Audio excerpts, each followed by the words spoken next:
Following the massively successful opening of Disneyland in 1955, Texan businessman and real estate developer Angus G. Wynn decided to try his hand at the amusement park game a short 6 years later in 1961. He opened Six Flags Over Texas in Arlington, just west of Dallas.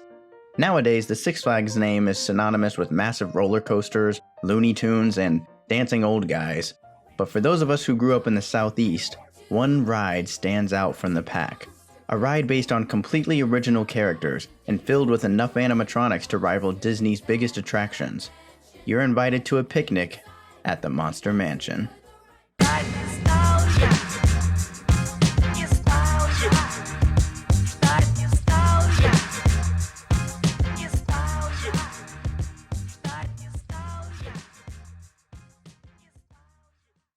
After the success of Six Flags Over Texas, Wynn quickly began to search for a perfect location to build a second park. He settled on a piece of land not far from Atlanta, and in 1967, Six Flags Over Georgia was open to the public, making Six Flags the first multi-gate theme park operator in the country. The park's 6 themed lands were based on the nations that had controlled Georgia throughout its history, including England, France, Spain, Georgia, the US, and unfortunately, the Confederacy. The Confederacy section of the park was home to Tales of the Okefenokee, a dark boat ride based on the Uncle Remus stories of Joel Chandler Harris. This was decades before those same characters would appear in the Disney parks in 1989. After only 1 year of operation, Tales of the Okefenokee went through a complete redesign courtesy of Sid and Marty Krofft. This version of the ride would run for 12 years, but after several mechanical failures and a singing carrot catching fire to an entire show scene, Six Flags decided it was probably time for a replacement.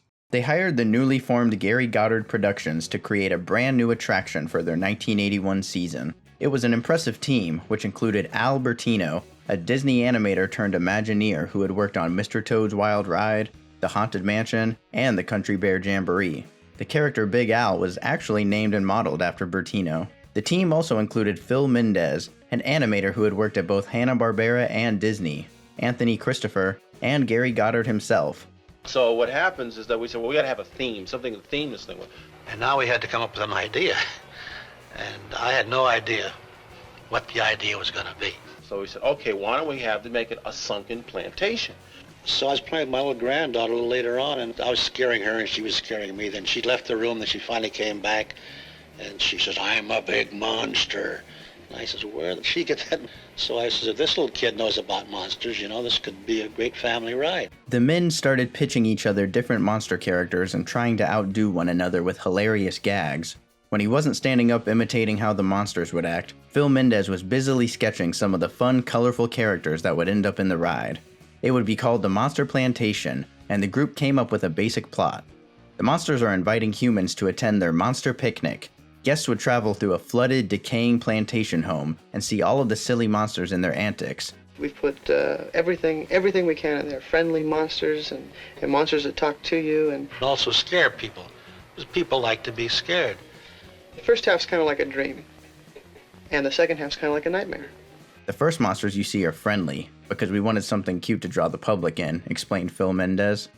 Then they're warned not to go off into the marsh, and so of course the boat drifts right off into the marsh where the monsters are scarier. The ride ends with a trip through a large monster's opened mouth. The group created about 130 unique characters, complete with names based on people they knew and even some backstories. There was Mizzy Scarlet, the head of the Monster Welcome Committee, and a clear parody of Gone with the Wind Scarlett O'Hara. A beanie-wearing kid monster named Busby, named after Georgia's governor at the time, George Busby, and Billy Bob Fritter, a marshal who shows up throughout the ride and warns guests to stay out of the marsh. After months of design work and model building, the animatronics were ready to be built by AVG Productions, the same crew who had worked on several Universal Studios projects, such as Castle Dracula and Battle of Galactica. The monsters were built out of fiberglass and latex, with many of them later covered in costumes, fur, or feathers. They were programmed via computer with a technology known as Theatronics. More than 7,000 feet of wire connected the monsters to a central computer. They were also the first to be powered pneumatically, rather than hydraulically, a change that would protect the characters' costumes from potential damage from hydraulic fluid. There were more than 130 monster characters packed into the 25,000 square foot building, with some of them measuring over 11 feet tall. The ride ended up costing Six Flags a total of $3 million and was ready to open for their 1981 season. Most people said it would take 3 years to build this, but we did it in 9 months, said Phil Mendez. The ride was a tremendous success, with park guests of all ages. Kids loved the whimsical, cartoonish characters, and the dark ride became notorious for teenagers looking for a place to canoodle. In fact, it was such a big hit that it was still in operation in 2008, nearly 30 years later. Unfortunately, it wasn't in the greatest shape. I still remember riding it as a kid in the early 2000s and being greeted by a droopy-necked Mizzy Scarlet. There were also problems with the speaker audio and the lighting, leaving some show scenes completely shrouded in darkness. People thought they might demolish the ride altogether, and there were even rumors that it was going to be turned into a Scooby-Doo attraction. Fortunately, Six Flags had other plans, and in 2008, they announced that the ride would be closing for refurbishments. Park President Melinda Ashcroft revealed that Monster Plantation ranked among the top attractions at the park, year in, year out. Quote, "The ride became a rite of passage for youth growing up in the area. Because it's become so iconic, we really wanted to renovate and upgrade the existing ride," said Melinda Ashcroft. Six Flags enlisted the help of Gary Goddard Entertainment once again, who at this point had worked on several other successful projects, including classic Universal Studios attractions like Jurassic Park The Ride, Terminator 2 3D, The Amazing Adventures of Spider-Man, and Depot's Undersea 3D Wonder Show at the Georgia Aquarium. The ride's new makeover included upgraded audio, lighting, and 8 new animatronics, as well as updated fur and feathers for the monsters already inhabiting the ride. The team also added 12 new 4D effects, including a monster at the beginning of the ride who takes your picture, which is then displayed on a giant picture frame before your very eyes. The Monster Plantation also received a name change to the less problematic Monster Mansion. Sadly, Albertino had passed away in 1996, but Goddard and the team added a tribute to him in the remodel. Goddard said, "On the friendly monster side, I like our tribute to Big Al. He's our gardener, absent-mindedly watering the grass and who inadvertently gets the riders a little wet. I'm sure wherever Al is now, he loves the fact that we have him lightly spraying the guests as they pass by." The ride reopened to the press on May 14, 2009, with an opening ceremony that featured a children's choir singing the classic monster theme written by Dick Hamilton all those years ago.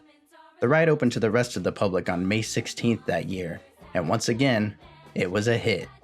Amusement Today's Golden Ticket Awards had it ranked as the 5th best new ride of 2009.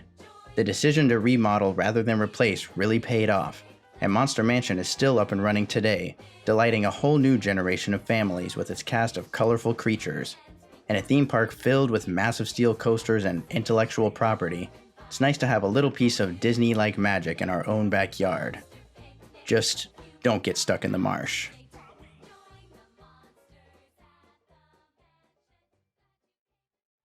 I'm so happy you made it out of that dirty, terrifying marsh.